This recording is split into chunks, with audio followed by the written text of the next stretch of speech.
Robb and Jon have one of the more wholesome relationships in this story, and we barely got any time with them together, with Jon Snow leaving for the Wall at the very start of the series. We only get the first handful of Winterfell chapters before shit hits the fan and everything goes downhill for the Starks. But with 5 chunky books, George Martin did dedicate some moments for backstory on their interesting dynamic back home, where one was raised as the beloved heir, and the other a monstrosity born to take everything from the heir. This bigoted stereotype spread throughout most nobility in the Seven Kingdoms. Nobles like Catelyn, who takes out her frustrations out on Jon. The bastard represented the only issue in Ned and Cat's marriage, and she made sure all her kids know what he was, and the threat he brought onto their claim. Cat presented a wedge in the half-brothers, who were only a few months apart in age, Robb being a little bit older. But Ned made sure Jon was treated better than most bastards in other castles, no matter how much Cat wanted Jon far away from her 5 children that she had with Ned. Almost all of them grew very close to Jon. He may have been Bran and Arya's favorite sibling. Even the brat Sansa cares for him despite calling him bastard half-brother. But none were as close to Jon Snow as Robb. Every morning they had trained together since they were big enough to walk. Snow and Stark, spinning and slashing about the wards of Winterfell, shouting and laughing, sometimes crying when there was no one else to see. They were not little boys when they fought, but knights and mighty heroes. "I'm Prince Aemon the Dragon Knight," Jon would call out, and Robb would shout back, "Well, I'm Florian the Fool." Or Robb would say, "I'm the young dragon," and Jon would reply, "I'm Sir Rime Redwine." That morning, he called it first. "I'm Lord of Winterfell," he cried, as he had 100 times before. Only this time, Robb had answered, "You can't be Lord of Winterfell. You're bastard-born. My lady mother says you can't ever be the Lord of Winterfell." That's as far as the brainwashing affected Robb, though his naive nature blinded him from noticing his mother's cold stares anytime Jon bested him in the yards. Whether it was with swords or outclassing his brother Robb in some of their other education, a cold iron stare would come Jon's way by way of Catelyn. That naivety stuck around until the last day the two saw each other. Cat just hit Jon with her coldest remark ever, telling him she wishes it was him that fell from that tower in place of Bran. With that being her last words, Jon walks out to the courtyard and finds Robb taking charge of Winterfell. Robb knew something was wrong. My mother. She was very kind, Jon told him. Robb looked relieved. Good. He smiled. "The next time I see you, you'll be in black." Jon forced himself to smile back. "It was always my color." "How long do you think it'll be?" "Soon enough," Robb promised. He pulled Jon to him and embraced him fiercely. "Farewell, Snow." In what world would Cat ever be kind to Jon? Both Robb and Jon heavily take after their father Ned, and the Lord of Winterfell lost his head for being a trusting fool in King's Landing. They get all their honor and naivety from him. But Jon learned to see things that Robb misses over the years, being a bastard. It was through Bran's perspective in the first chapter that we learn. Jon's eyes were a grey so dark they seemed almost black, but there was little they did not see. He was of an age with Robb, but they did not look alike. Jon was slender, where Robb was muscular. Dark, where Robb was fair. Graceful and quick, where his half-brother was strong and fast. They were best friends and close brothers. Regular boys who did the kind of shit you would expect of older brothers. Pranking and casual troublemaking. Arya remembers a time when her brother Robb had taken them down to Winterfell's crypts. Her and Sansa and baby Bran, who'd been no bigger than Rickon was now. They'd only had one candle between them, and Bran's eyes had gotten as big as saucers as he stared at the stone faces of the kings of winter, with their wolves at their feet and their iron swords across their laps.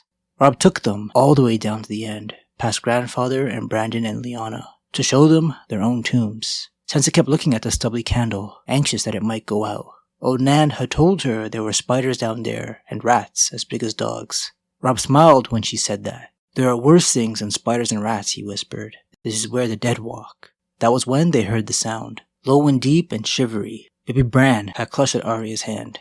When the spirit stepped out of the open tomb, pale white and moaning for blood, Sansa ran shrieking for the stairs, and Bran wrapped himself around Robb's leg, sobbing. Arya stood her ground and gave the spirit a punch. It was only Jon, covered with flour. "You stupid," she told him. "You scared the baby." But Jon and Robb just laughed and laughed, and pretty soon Bran and Arya were laughing too. Even their backstory, tormenting the younger Stark kids, is wholesome.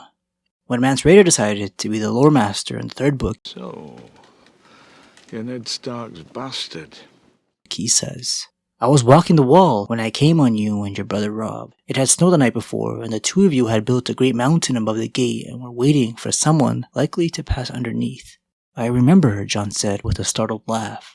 A young black brother on the wall walk. Yes, you swore not to tell, and kept my vow, that one at least. We dumped the snow on Fat Tom. He was father's slowest guardsman. Tom had chased him around the yard afterward, until all three were red as autumn apples.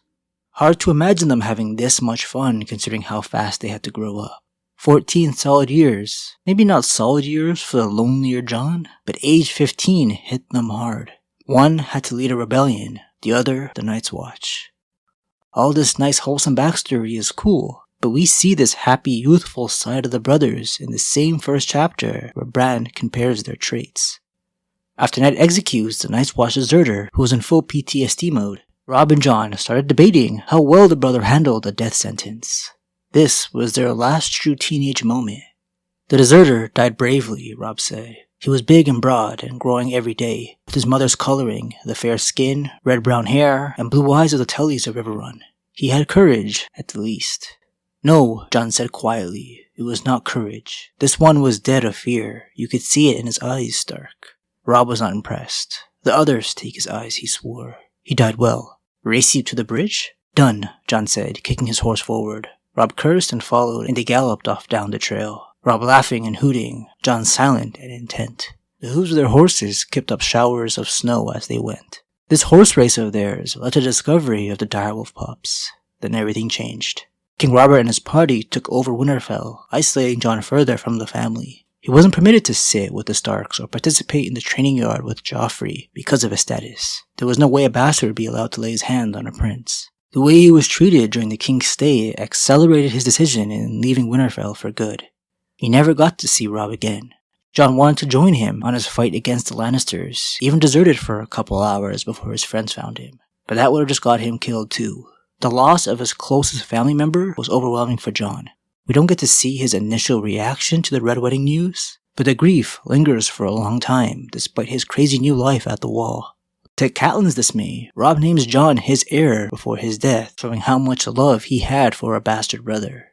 A Snow is not a Stark, Catelyn pleaded. I know you trust Jon, but can you trust his sons, or their sons? The Blackfire Pretenders troubled the Targaryens for 5 generations until Barristan the Bold slew the last of them on the Stepstones. If you make Jon legitimate, there is no way to turn him bastard again. Should he wed and breed, any sons you may have by Jane will never be safe. Jon would never harm a son of mine, no more than Theon would harm Bran and Rickon.